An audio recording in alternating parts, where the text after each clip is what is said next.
Yep, gumana yung free pass natin. Pinakita ko lang sa kanya. Ngayon, ang pupuntahan natin, Otsuki tayo. Not Kawaguchiko.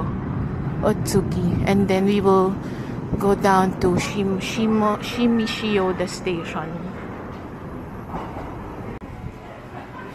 Ito yung nakalagay for Takao.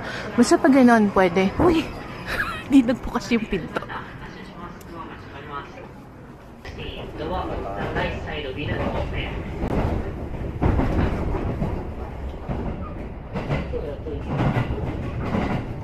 Ganda naman ng bus na to.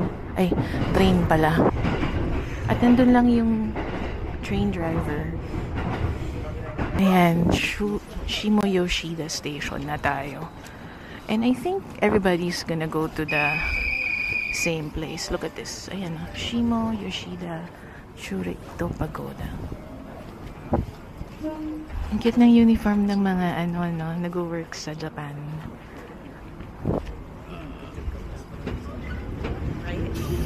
We're here. Should we just follow everyone? Yeah. Huwag na tayo mag-isip. Char. Feeling ko everyone's gonna go to the same place anyway. Alright, so yung iba bumibili pa ng tickets. And I saw a locker arrow. You can also rent a bike. Ayan o. 1-day pass. 4,400 yen a day. Coin lockers and convenience stores. Everyone's going here, so I think it's this way. Uy, tama ba yung ginagawa mo, Yuri? Hindi ka na tumitingin sa maps. May mga food dito, ha? I think it's a 1.2 kilometer walk or 850 meters. Do-double check ko. Look at the train, ang cute. Thomas. Oh, you know what? Yung may mga flags, may tour yan eh. Sundan natin. Eme. Takoyaki, 600. Mount Fuji rice dumpling, 500. Wagyu skewers, 2,000. Ay, ang cute oh. Nakita niyo yun? Yung mga mochi na may red stamps. Ayan na si Mount Fuji oh, habang naglalakad ka.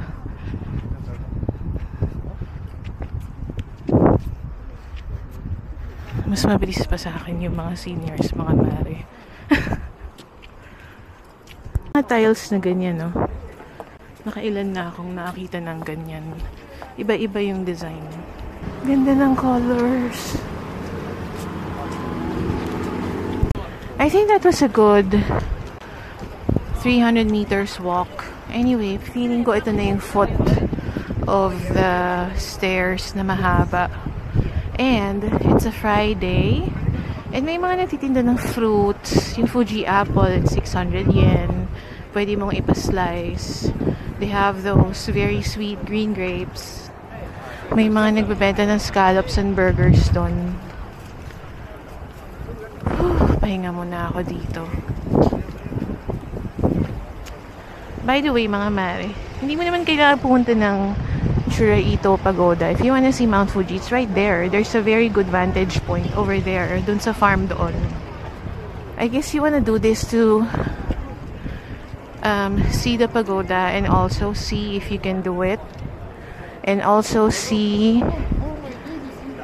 or maybe self-reflect. Like, ba't ko ginagawa sa sarili ko to? Mga ganon, charot. Let us do it. Alam mo, ito palang flight of stairs na to. Mapapagod na ako dyan eh.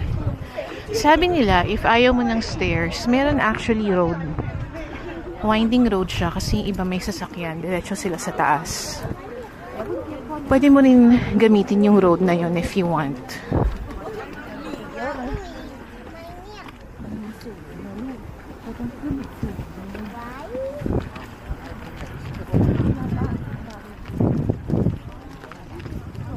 I think this is something that I want to do with my kids. yung mga strenuous activities. Char. Ang ganda. Ang ganda ng mga puno. Look. Iba hindi na umakyat. Nagpipicture na lang. Uy. Nakakainga. Pero ang ganda. Ang ganda, mga mare. Wow. Okay, mamili na kayo. Charot. Mga mare, wala pa tayo sa taas. This is like only 30 steps from the bottom. Ayan na si Mount Fuji. Ang ganda. Diba? Okay, that was a good excuse to pahinga ng a little. We're now here sa Torii Gate. Ganda na view from here. Picturean natin. Marami dyan, siksikan sila. Pwede kayo rito.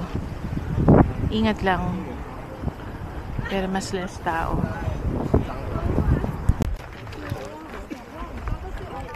So, ganun palang style para makapagpahinga pa ng slide. Kada may landing, picture-picture.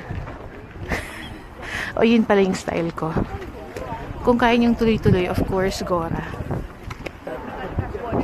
Ganda. Ang ganda dito, parang kahit saan ka magpunta, merong spot. Ganda. I think that leads to more stairs to the pagoda. That looks like a shrine. Let's go to a shrine muna. Dami namang kainan dito. Mochi! May toilets.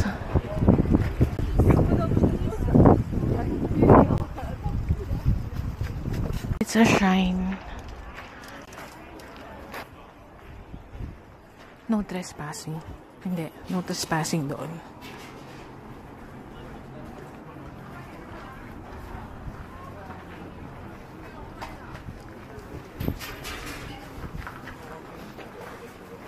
Tingnan nyo to, oh. 300. Bali, ano siya? Fortune plus charm. Iba-ibang design. Ito may cat. Mount Fuji and pagoda. This one is 500 naman. Let's do that. I want the one with the cat. Ito na lang, yung 500 yen. Yung may Mount Fuji charm. Yan siya. Fortune and Mount Fuji charm. Pwede namang basic fortune lang. 100 yen siya. Hulog mo dito yung 100 yen. Yan. Tapos yun yung may cats. Yung iba naman, may Mount Fuji stickers. Ito na lang. Okay, let's see what we get. Or what we got.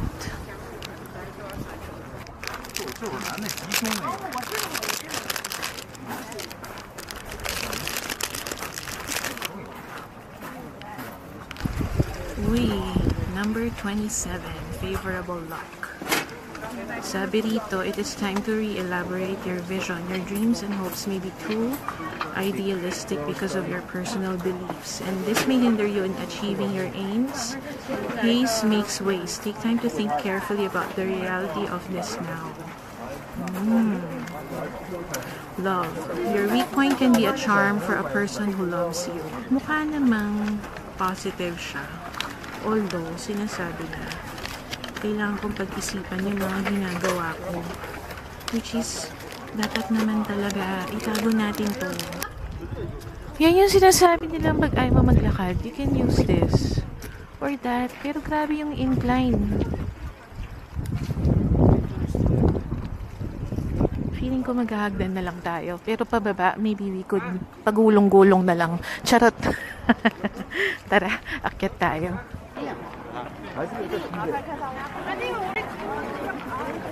Gahanap tayo ng anong magpipicture sa atin.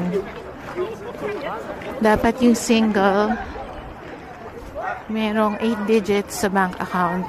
Huy! Charot lang mga mare. Huwag kayo masyadong seryoso. Okay, here we go. Wow. Ganda.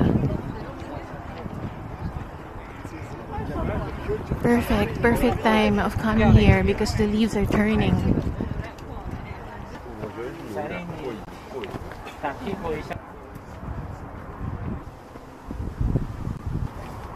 What we've done so far. How far pa? Whew. Oh my goodness. Teka lang, pahinga muna. So, instead of that long stretch of stairs, ito na lang tayo. Alam niyo bakit? May nakita akong lolang nakatungkod na ito yung ginamit niya. At lumagpas na siya. So, baka manageable to.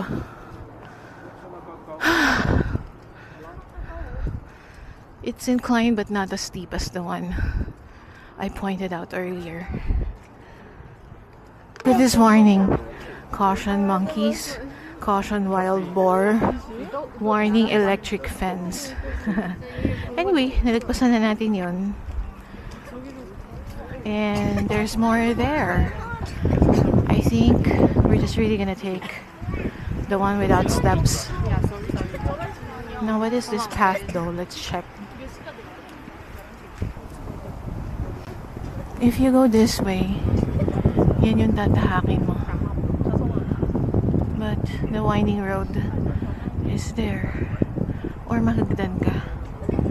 Nandito na tayo, halfway point.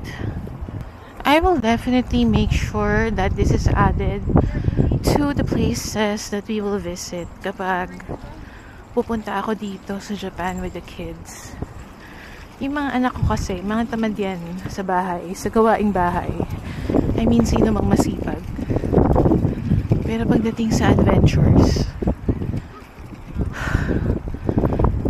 mas mabilis silang yayain. Di ba yung sa Taiwan, sabi ko, magugustuhan nila yung Yellow Geo Park. So I think they will also enjoy this. Hoy, to be fair, alam nyo ba, yung ibang mga payat na tao, mega hingal din sila. So, hindi lang pala yung mga tulad natin. I can see the pagoda from here. Ay, malapit na rin. Look, there's a pagoda.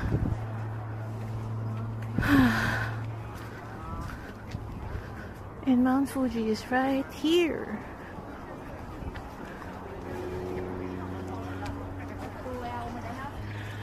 Finally. Oh, pero meron pa pala sa taas. Ito yung hindi natin. Ayan oh. The pagoda is right there. It's like 50 meters from us. Although, the sikat na photo spot is up there. At least we're here. Siyempre, akyatin natin yun. Nandun na tayo eh. Cute ng corgi oh. Ang liit lang pala ng Churaito Pagoda. Parang ano lang siya. Maybe a 3-floor or a 4-floor building. I thought mahabang mahaba siya. Ayun si Mount Fuji, ang ganda. Buhay pa ba? O mukha na tayong tunaw?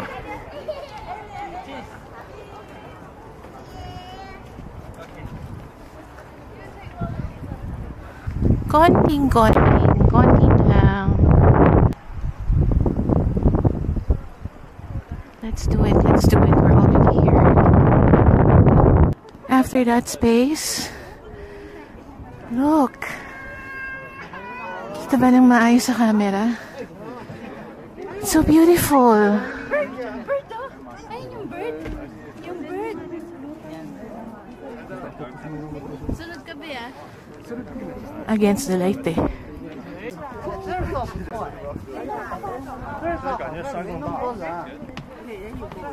I don't know if this can be seen. Beautiful.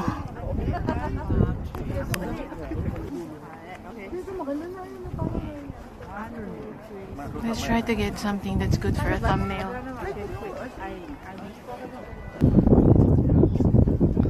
Ang init lang. What time is it? It's 11:50. Hindi ako makahanap ng thumbnail photo.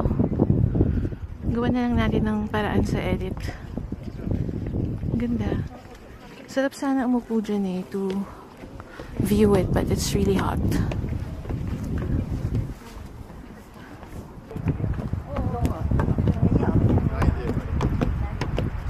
Cute oh, may wedding shoot. Let's go na. Naming tao ron at sobrang init pat ng araw. Naubos ko tubig ko. Buti pala nagdala ako. Kasi sobrang lakas ng hangin. Ang taas ng araw. 7 degrees. So parang pinagpapawisan ka pero nanilalamig ka. Nahingal ka. Charot. Gulo-gulo ko mag-describe, no? Sa mga nakapagtsatsaga sa mga narrative ko. Hindi narrative, narrations ko. Salamat na lang po. Sa hindi, pasensya na po. Let's sit here for a few minutes. Nakahanap tayo ng bench. I-research ko yung way papunta sa Oshinohakai. Parang malapit lang din siya. Ang ganda din sa cabin and lounge, no? I mean, hindi ko gusto yung kailangan umalis ka ng hostel from 10 to 3. But again, maybe for a lot of you, that's a good time to explore, diba? Bakit siya maganda? Kasi ang lapit sa Fuji-Q. Libre ang sakay hanggang Kawaguchiko Station. 2 stations away lang nandito na sa Churaito Pagoda. And I think yung Oshinohakai ganun din. Okay, I think we can hit 2 more spots. Unahin natin si Oishi Park. Kasi from Shumishio-da Station, isang sakay ng train, tapos isang bus lang yata siya. I don't remember, but I'll double check before I take them. So, after Oishi Park, pwede tayo mag-Oshinohakai. And then, from Oshinohakai, we could go back to our cabin. Now, if it doesn't work, then Oishi Park, go back to the cabin. Maybe go to Fuji-Q na lang. Pahapon na yon. And then, tomorrow morning, tsaka tayo Oshinohakai. Tama ba? Yeah. Sabi niya na maganda na pumunta doon ng umaga habang wala pa masyadong tao. So, we'll probably just do that. We'll see. We'll see what the best way is. Alam niyo, pababa, hindi pa rin ako maghahagdan kasi baka matapilok ako. It's quite steep eh. Dito na lang para leisurely stroll lang tayo. Uy, ang yabang. Leisurely stroll kasi pababa na. Pero kanina, kala mo, final breath ko na yun. Char! Anyway, habang naglalakad, sometimes, if hindi siya blocked ng trees, you can see Mount Fuji there. Alam nyo, okay, meron akong opinion. And this is probably unpopular. Feeling ko, kung gusto nyo talagang makita si Mount Fuji, you have to stay overnight or 2 nights at least. Kasi may mga tours naman, kung talagang wala kayong time, of course, I understand. May mga tours na nag-i-exist na they would take you to different photo spots around Mount Fuji. And there's nothing wrong with that. Kaso feeling ko, like for the case of the pagoda, kung dadalhin lang kayo doon, tapos popost lang kayo, 5 minutes, alis na kayo. Parang, I don't wanna say walang sense. I don't want it to sound negative. Pero parang, walang accomplishment, ganun. At least in a way, if you do it on your own, diba, una sa lahat, congratulations, na-figure out mo paano pumunta rito. Dahil, kahit may Google Maps, minsan, diba, it takes courage to do things on your own. Tapos, yung aakyat ka, lalo na kung hindi ka naman fit, diba? Parang accomplishment na naman yan na, uy, I reached the summit. Yung mga ganon. Kanina diba sabi ko, ba't ko ginawa sa sarili ko to? Actually, hindi ko alam. I knew that I wanted to go up and see the pagoda. And honestly, when I saw the pagoda, nung nakita kong maliit lang pala siya, the pagoda itself wasn't as impressive as I thought it would be. Maybe it's historically relevant. Hindi ko alam. Maaralin ko yan. So, kung pupunta ka lang dito for 5 minutes to take photos, parang mas nawalan tuloy ng saysay. Pero if there is a story behind it, yung, uy, nag-research ka, you took the train, you took the bus, nilakad mo, inakyat mo, muntik ka ng matapilok, yung mga ganun ba? Tapos pagdating mo, uy, ang liit pala ng pagoda, but, huy, I reached the summit. Yung mga ganun. So, kahit na it's a little underwhelming, it became some sort of an accomplishment. So, opinion ko lang naman yon. Understandably, hindi naman lahat na nagja-Japan maraming oras, diba? For my case, I am very grateful and I'm lucky that I can work remotely.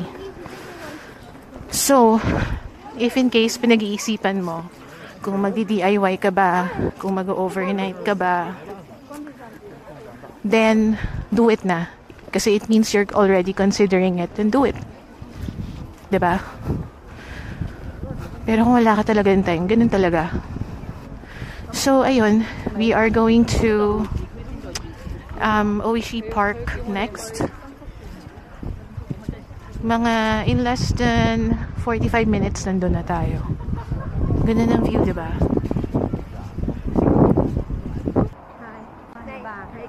Hala mga mare, at 12:15 cloudy na sa summit. By the way, bago pala kayo umakyat, I guess check the weather and check if Mount Fuji is visible. Mamaya umakyat kayo all the way here. Tapos nakita nyo lang pala ulap. Char! Ang haba na naman ng vlog na to. Nauubusan ako ng storage space lagi. Ang ganda kasi, parang I want you guys to also see it. Ayoko naman yung puro highlights lang ipapakita ko sa inyo. Sometimes, it could be a simple walk like this while you are seeing what I'm seeing. Diba? If you haven't been here, I hope you can come here. Tapos hopefully I can bring my kids also. Hindi naman ako nagmamadali. Malaki ang budget yun eh. Pero pledge ko yan sa kanila na basta kaya ko, I will always travel with them. Ay, nakwento ko ba na ano to? Semi-work trip to. I'm not gonna like work here. But it's subsidized. A part of it is at least. Okay. One last maple leaves ba yan? View before we leave this park and go back to Shumishio, the station. Gusto ko ng milk tea or ice cream. Bili tayo dito. It's called Cafe Eurozuya. It's halfway to the station. Ang cute na nagtitinda. Dalawa sila mag-asawa na older. Parang gusto ko yung strawberry parfait. It's only 500.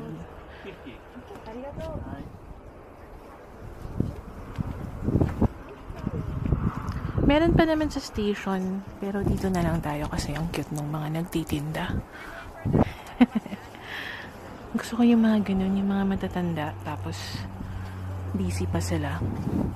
Eh, diba in Japan, they do that because it's their passion. Eurozuya. These characters are so cute. Vanilla, chocolate, muscat, matcha, caramel. Wow, thank you. Arigatou gozaimasu. So cute. Balik natin to. Kinalat ko. Mga Mario for 500. Makakaupo pa tayo. Yan si Mount Fuji. Kaso maaraw dito eh. Dito na lang. Para walang araw. Ito siya oh. Soft serve with strawberry jam. Strawberry jam ba yan? And some skyflakes. Ay, skyflakes. Cornflakes at the bottom. Cafe Eurozawa. Ice cream habang malamig ang panahon.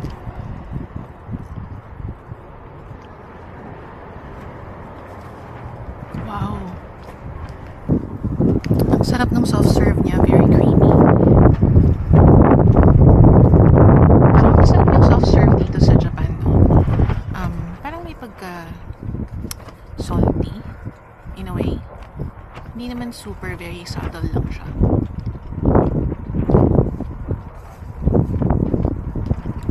Sarap.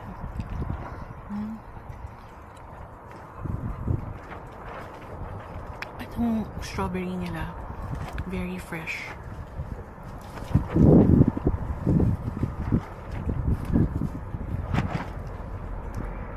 Maasim yung strawberries. Tapos a little bit sweet. Alam mo, mali ko, wala na akong tubig eh. Sana may tubig sa station. Refill ako.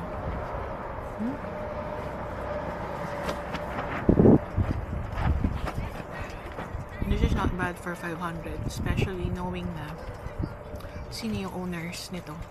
I'm assuming sila yon. Kasi mukha silang mag-asawa eh. Stop kayo dyan ha. Kahit na soft serve lang, tig 350 yan. Or coffee. Tinanong ko siya kung siya yung may-ari. Sila daw yung may-ari. Ang cute. Most likely sa kanila yung bahay na yon. Itong mga dadaanan mo, papunta sa Shimishioda Station, mga bahay ito eh oh. You know, every time I see a train track, ang naiisip ko anime. Tapos yung may may background music na tan tan tan tan tan tan tan tan tan. Uy. Kumanta pa. We are back at Shimo Yoshida Station. We're gonna go to Kawaguchiko Station using the train. Pakita lang natin ulit to. Ayun na, platform 1, platform 2.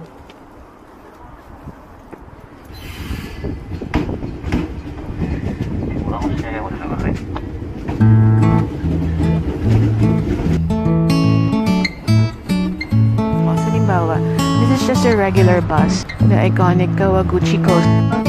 Sikat na Lawson. Mandalawa. Apat. Maganda. Let's try it.